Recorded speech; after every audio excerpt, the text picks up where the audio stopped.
Good afternoon, everyone. So I am Mohammed Al-Darwbi, postdoctoral fellow at the Canadian Institute for Cyber Security, University of New Brunswick.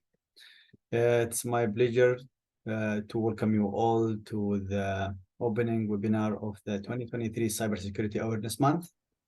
The primary aim of this month is to increase public understanding and awareness concerning the critical importance of cybersecurity, as well as the countless threats that exist in the digital landscape. Throughout October, we will be privileged to hear from distinguished experts in the field, individuals who will share their knowledge and insights with us.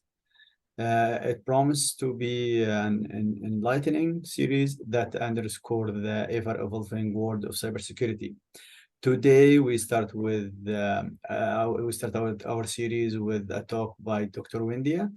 The format will be a 20-minute presentation followed by a 10 minutes Q&A session. I encourage you all to engage with our speaker and ask questions as much as you can. So now we will delve into the talk. Allow me to read the bio of our speaker. Dr. Windhya is a research associate at the Canadian Institute for Cyber Security, University of New Brunswick. She is leading the ADGAR CIC research project. Prior to joining CIC, she was an assistant professor at the Faculty of Computing, Sri Lanka Institute of Information Technology, Sri Lanka. Dr. Windhya received her PhD in Information Technology and Communication in the year of 2017 from the University of Pompey Fabro. I hope I'm saying it right. Barcelona. Windhya was a visiting researcher at the IBM International Technology Alliance and Imperial College London in 2016 and 2017, respectively. Her research interests are network security, cybersecurity, and software-defined network.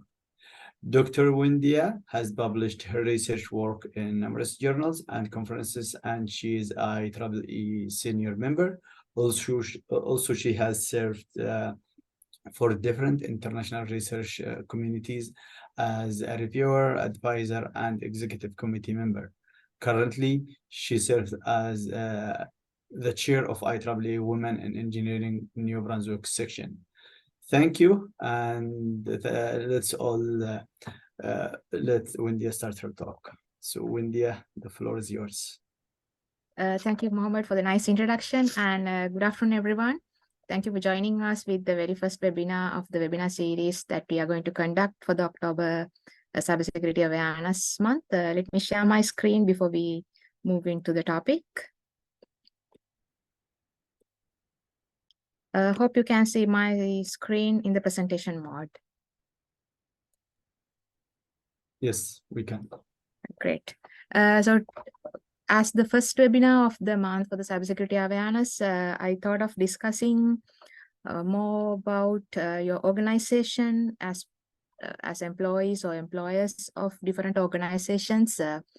We have to be aware of cybersecurity related standards, guidelines, and best practices, especially not into very much technical details, but things about the day-to-day best practices that we can follow to make sure our organization is cyber ready.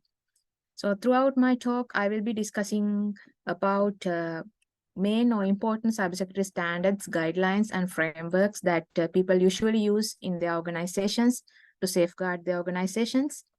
And then especially about the National Institute of Standards and Technology NIST Cyber Security Framework, which is used widely in the world by different organizations.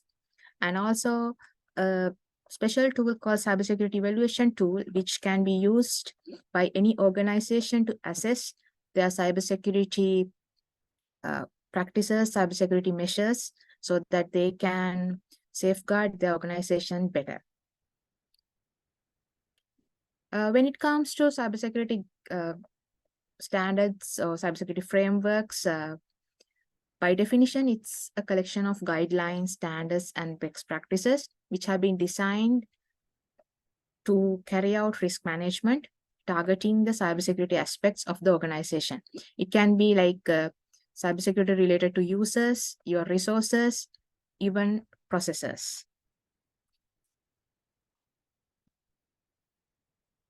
So the main objective would be to reduce the organization's exposure to the cyber threats. Of course, as cybersecurity specialists or people working in cybersecurity, we all know that we can't guarantee 100% security.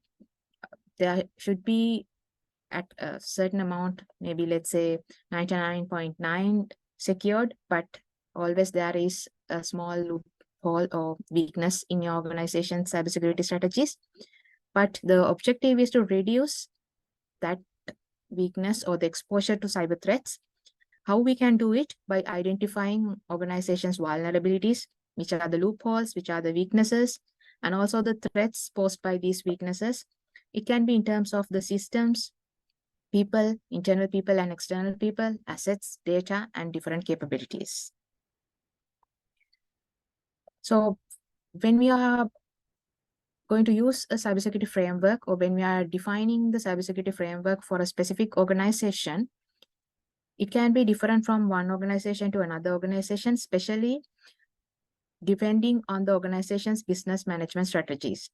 This includes the budget you are going to allocate and different responsibilities of different people, different functions of the organization. And the basic purpose is to use recent technological advances so that we can manage the risk. When it comes to cybersecurity frameworks, there are different frameworks proposed by researchers and academia for different industries and organizations. And also there are different cybersecurity frameworks proposed by industry and government institutions. So as an example, we have National Institute of Standards and Technology, NIST Cybersecurity Framework, which has been proposed by US National Institute of Standard and Technology, and they are updating it frequently, giving more best practices, guidelines in a timely manner. And then we have ISO 27001 and ISO 27002, which is also looking at the cybersecurity standards, and SOC2 by auditing standard body of the American Institute of Certified Public Accountants. This is specifically for financial institutions. And Health Insurance Portability and Accountability Act, we know it as HIP-AA, which is related to health sector, like health, how to store, how to use health-related data, patients' data, and so on. And General Data Protection Regulation, which is imposed by European region or European Union. So depending on the organization or the region you are at or the country, there can be different standards, or there can be slightly different rules, regulations, or laws applicable to you when you're dealing with data, processes, and people in terms of cybersecurity.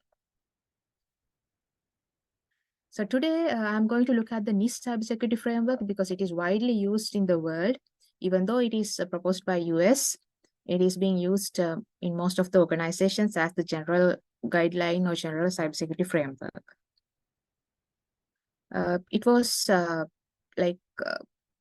initiation of this NIST cybersecurity framework. You can look back to 2013, where President of USA issued an executive order to develop a framework that can address cybersecurity issues. And it has been developed as a collaboration between industry and government, and it is also being regularly updated, and they have they have published several versions of the cybersecurity framework, increasing its durability and portability. And version 1 was in February 2014 and 2014, and in version 1.1, April 2018, which is like more stable version, but there are different versions available now. So when it comes to the NIST cybersecurity framework, we can see three main components that address different aspects of the organization. And these core components guide you to implement cybersecurity best practices and also give cybersecurity guidelines to ensure that different components of your organization is secure. For an example, assets, people, data, processes. So for the first, we have framework core, implementation tiers, and profiles. Let's look at the framework core first. Framework core is a set of activities that any organization can follow to achieve their own cybersecurity objectives. From organization to organization, these cybersecurity objectives might be different based on the industry, based on the number of employees, based on the budget, but this will provide a reference guideline so that any organization can follow. The framework core can be divided into 4 main elements: functions, categories, subcategories, and informative references. Let's look at what are the functions. They have identified 5 functions which you need to, like, it's kind of a life cycle which you need to go through to secure your organization. First, we have the function identify. The main objective of function identify is to develop the organizational understanding so that you can manage the cybersecurity risk to systems, assets, data, and capabilities. This is important because, as I mentioned earlier, from organization to organization, functions can be different, people can be different, risk can be different. So you need to understand what are the risks that is applicable to your organization. And the second function is protect. In the protect, you have to, or you can develop and implement appropriate safeguards to ensure that your critical infrastructure services are secured and they are delivered in a timely manner. Third function is detect. You can develop and implement appropriate activities, maybe like firewalls, maybe intrusion detection systems, maybe any other mechanism to identify the occurrence of cybersecurity event. And the fourth function is respond. Once you detect an event or a threat, you have to develop and implement the appropriate activities to take against this detected event. It can be sending required messages to the responsible people. It can be shutting down the part of the network which was affected, different responding activities. And the final step is, of course, the recovering step, developing and implementing appropriate activities to recover back quickly and maintain the functions, or recover the functions and go back to the operations of the organization smoothly. It can be restoring your systems using backups, or having a redundant system, or having a redundant site. There can be different appropriate activities based on your organization. So this NIST Cybersecurity Framework have these 5 functions defined: identify, protect, detect, respond, and recover.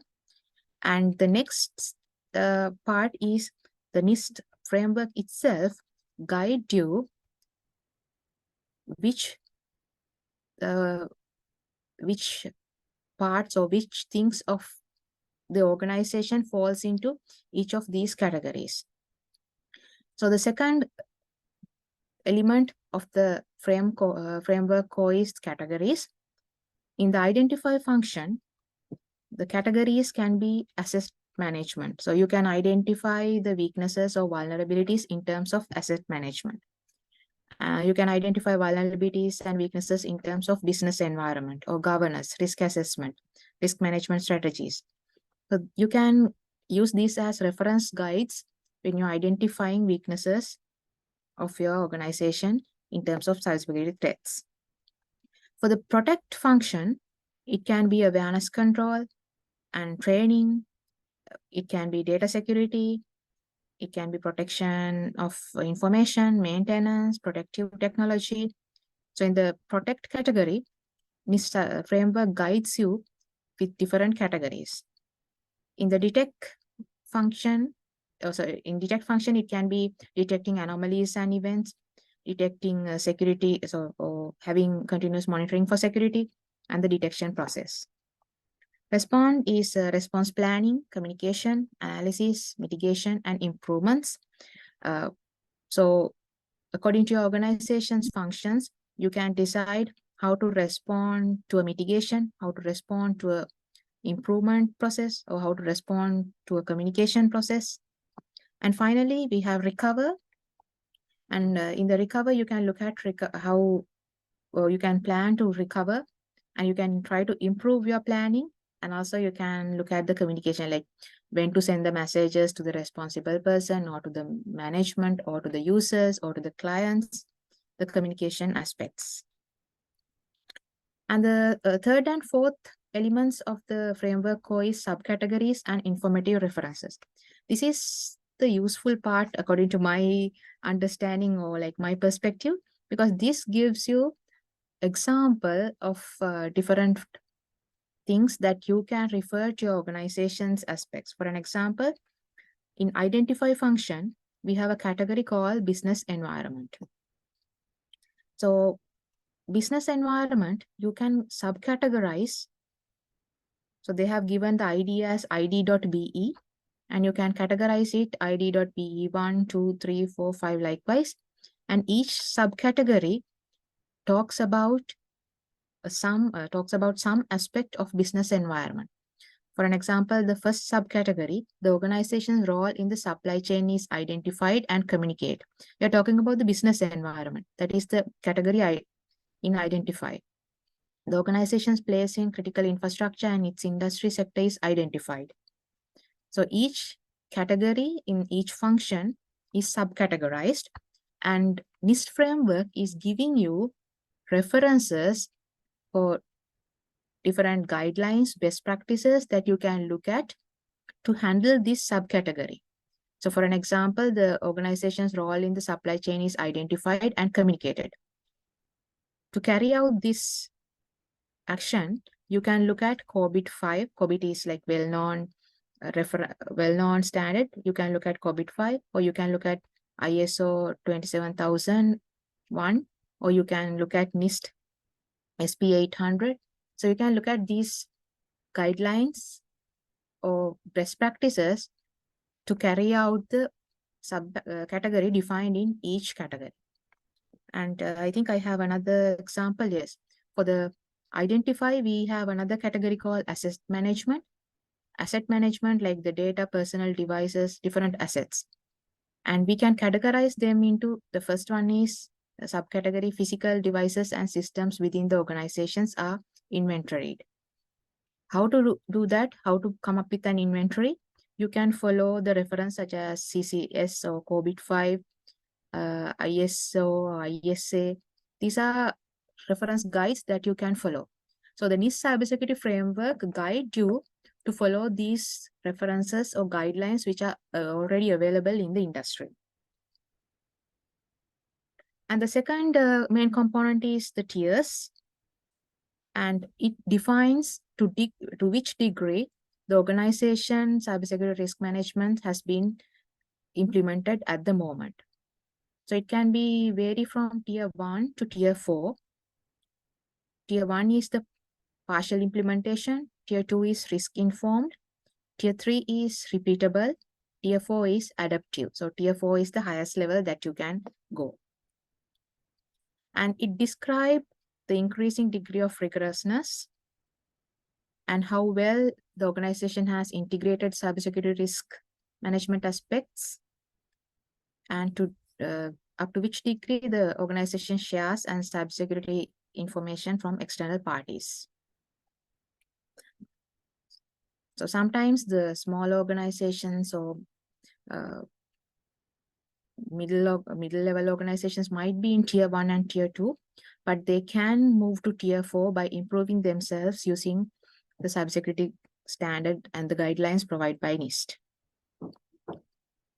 So if we take an example, if we are going for tier 1 partial, the risk management process, the risk management practices are not formalized.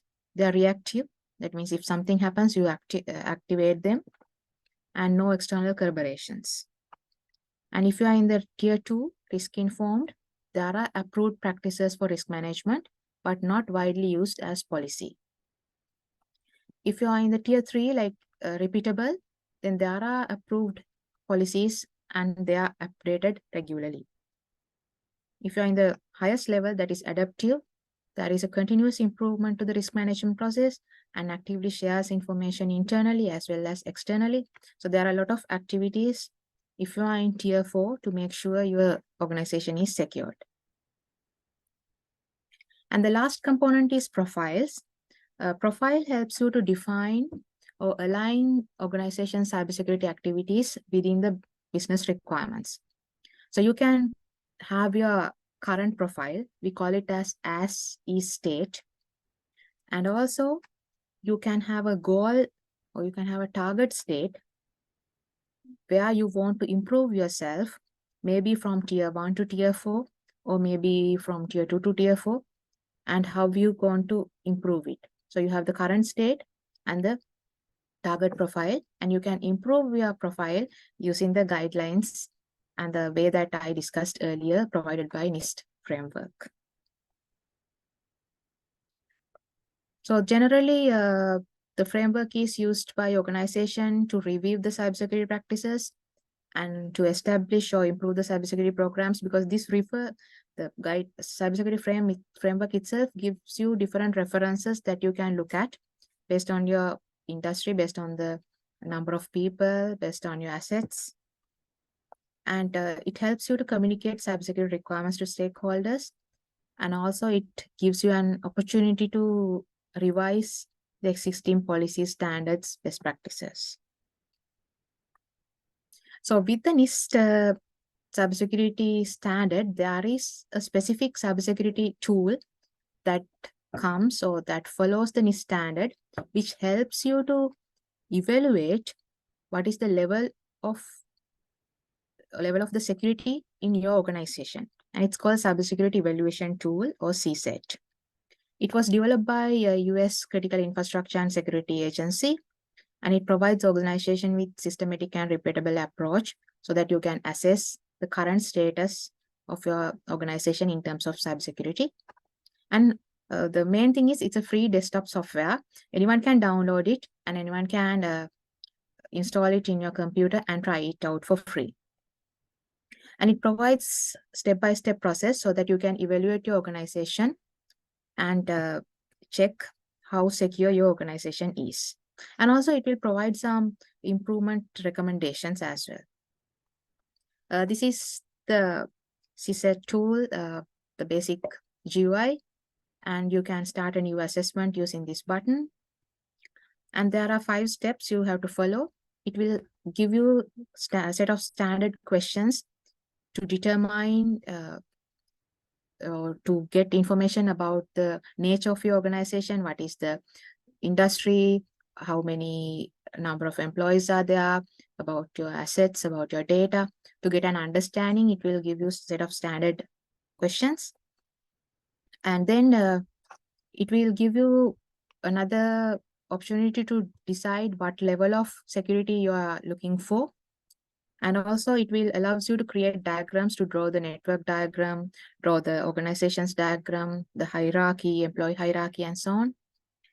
And then it will give you some questions that you can answer to understand the gap between the current organization cybersecurity measurements versus your goal.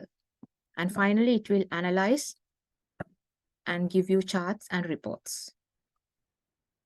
So the first, the assessment options, you can define like what assessment option you want to get, the maturity model, or if you want to go with the standard assessment level, or if you want to provide a network diagram specially, so that you can ask the software to evaluate the network cybersecurity aspects as well. And it allows you to select different maturity models. You can select the Automated Cybersecurity Evaluation Toolbox ASET, or the CMMC. You might have heard about Cybersecurity Maturity Model Certification, CMMC, which is widely used like by different organizations. Cyber Resilience Review, External Dependency Management Assessment, and Ransomware Readiness Assessment. So for an example, if you want to check the ransomware readiness of your organization, you can select Ransomware Readiness Assessment Maturity Model. Or if you want to if your organization follows CMMC, and if you want to see how good you are at following this CMMC, you can select the CMMC maturity model. And next, depending on the industry of your organization, you can select what are the standards that you need to follow, or what are the standards that you expect to follow. So if you are in electrical section, or financial, healthcare, information technology, a general NIST framework, or nuclear, supply chain, transportation, or any general. So if your organization is supposed to follow, like for an example, if it is a healthcare related organization, you're supposed to follow this Health Insurance Portability and Accountability Act. If your organization is in nuclear industry, you are supposed to follow NEI Cybersecurity Plan. And if you are in supply chain industry, you are supposed to follow NIST, the Supply Chain Risk Management Standard. So by selecting this, you are asking the software to evaluate you how good you are at following these standards.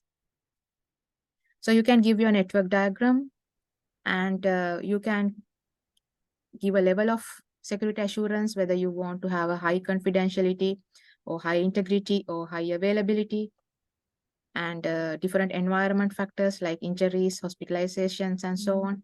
So it will generate around 350 to 1,000 questions if you select high. But if you select low, which is normal for most of the organizations, you can select, you can get 30 to 350 questions. So once you give answers for these assessments, like standard questions and customized questions based on the maturity model, standards, and network diagram that you provided, you will get different questions asking about the access control policies or account management, audit, communication protection, which have been currently implemented in your organization. So this will be the basic questions that the software asks from you to get your information. So finally, once you answer the questions, the software will provide you the results in terms of a dashboard and also in terms of a report. So since we're running out of time, to summarize, we talked about the cybersecurity frameworks, and I introduced to NIST Cybersecurity Framework, and finally the cybersecurity evaluation tool, CSET, which uses NIST as the guideline. So that's all I plan to discuss today. These are my references, and if you have any questions, I would happy to answer you. Thank you. Thank you, Windhya. Thank you for the great talk. It's really interesting topic, and everybody who wants to know more about it. But yeah, we didn't have much time. So because you talk all the time, but we have just 2-3 minutes for questions. There are a couple of questions that we can have. So one thing which is regarding the framework we have identified, and we have to respond to whatever we have identified. So are there like general techniques to respond to any type of action, or for each threat there is a specific technique for respond for that? Are there any general things for that, or? Yeah, so actually what cybersecurity framework does is, for each step, it will provide you different references that you can follow. So for an example, identify, for all steps, they give a general reference, which is a guideline provided by NIST. But if you are in specific industry, they also tell you, look at this, like look at the healthcare one, or look at the cybersecurity one. So if you say you are in a specific industry, they will give you more information for that specific industry. And are there something specific for each country, like specific for Canada guideline or something that you should follow? Yeah, or standards? So yeah, actually, for European region, we have European Regions Data Protection Act. And for Canada, we have Information Technology Security Guidance Publication. We call it as ITSG 3303, which is used in Canadian government and Canadian government departments. And also there is a specific tool developed by Canadian authorities. It is called Cybersecurity Audit Program. It is not that comprehensive or stable as the tool that I showed you, the CSET tool. But if you are in Canada, like they have customized it to Canadian version. Thank you so much. Another question that we have here. So the tool that you mentioned for the NIST, so it is mainly questions. It doesn't do like scanning or investigating the system to find if there is any threat, just based on questions, right? Yeah, it's based on the questions, and for the network diagram, they try, if you give the network diagram correctly, like the routers and firewalls where they are implemented with the network design, they try to Mhm. understand the network diagram and provide you feedback for the network diagram. And they give a specific like what you should do to respond to this threat and Yes. write Yeah, references. yeah. Okay. In the report, they give you a comprehensive Okay. guidelines. Is it free? Yes, it's free. So it's a free desktop Yes. software. Anyone can download and install it and play around it. Thank you so much. Thank you so much. I think we are over time. So thank you, Dr. Windhya, for this great talk. And thanks everybody for attending. And if you have any further questions, you can reach out to Windhya through email. So thank you so much. Thanks everybody. Thank you. Thank you for joining with us today. Have a nice day. Thank you. Bye.